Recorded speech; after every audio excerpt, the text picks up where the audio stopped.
dari Universitas Lingga Buana PGRI Sukabumi izin memperkenalkan diri.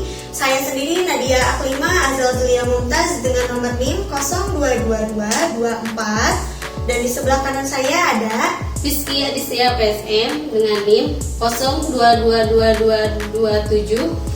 Saya Resya Eka Pujianti dengan NIM 02222213. Kami di sini akan membahas materi norma perhitungan penghasilan neto dari mata kuliah Hukum Pajak dan Perpajakan.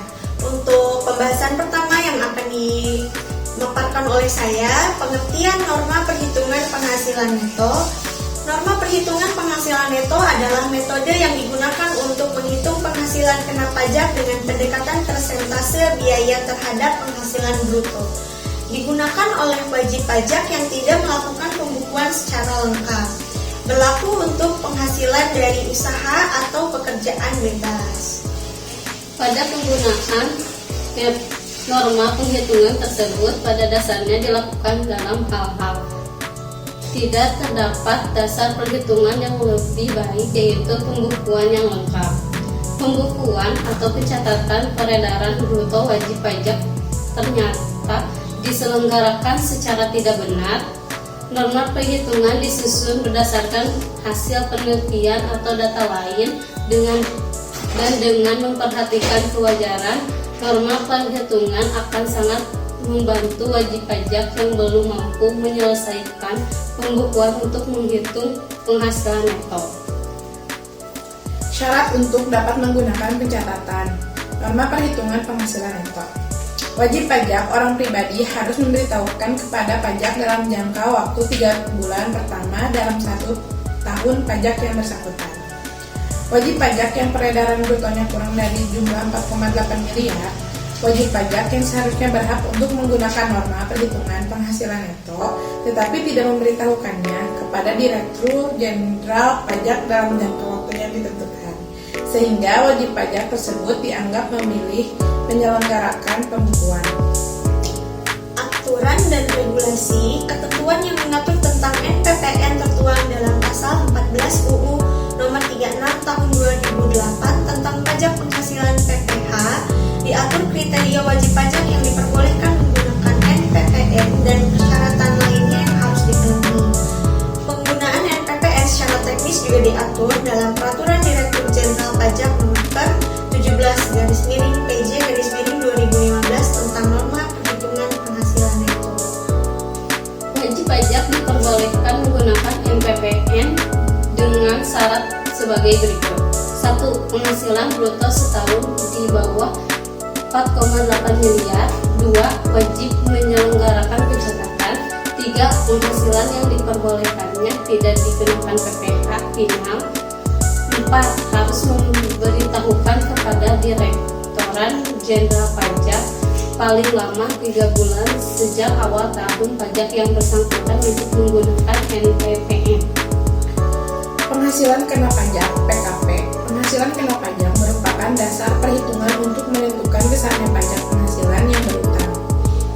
Wajib pajak terdiri dari wajib pajak dalam negeri dan wajib pajak luar negeri. Bagi wajib pajak dalam negeri, pada dasarnya terdapat 2 cara untuk menentukan besarnya penghasilan kena pajak, yaitu perhitungan dengan menggunakan pembukuan dan perhitungan dengan menggunakan norma penghitungan.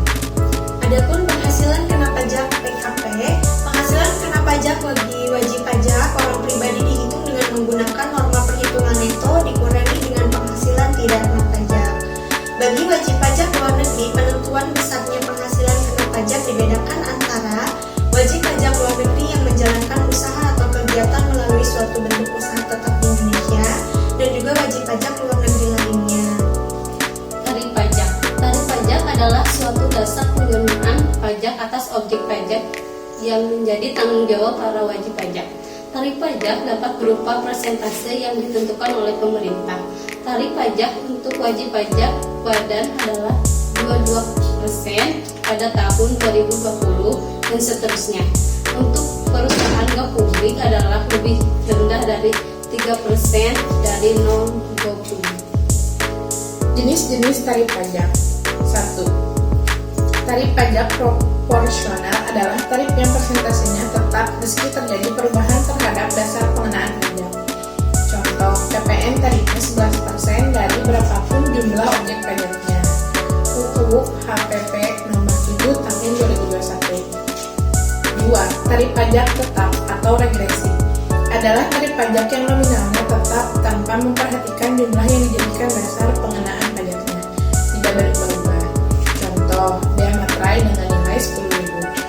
3. Tarif pajak progresif adalah tarif pajak yang persentase tarifnya berubah mengikuti kenaikan nilai objek yang dikenai pajak. 4. Tarif pajak regresif adalah nilai persentasenya semakin rendah jika nilai objek yang dikenai pajak semakin meningkat.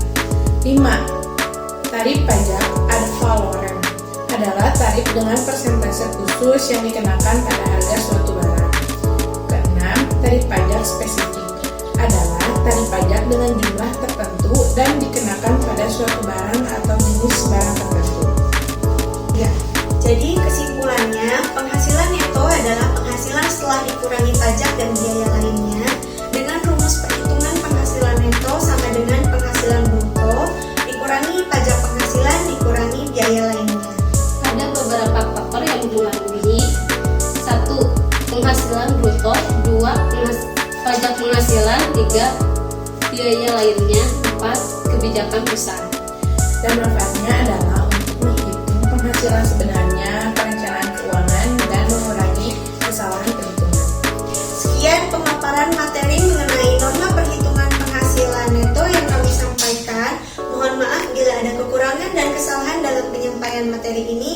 Kami mengucapkan terima kasih. Wassalamualaikum warahmatullahi wabarakatuh.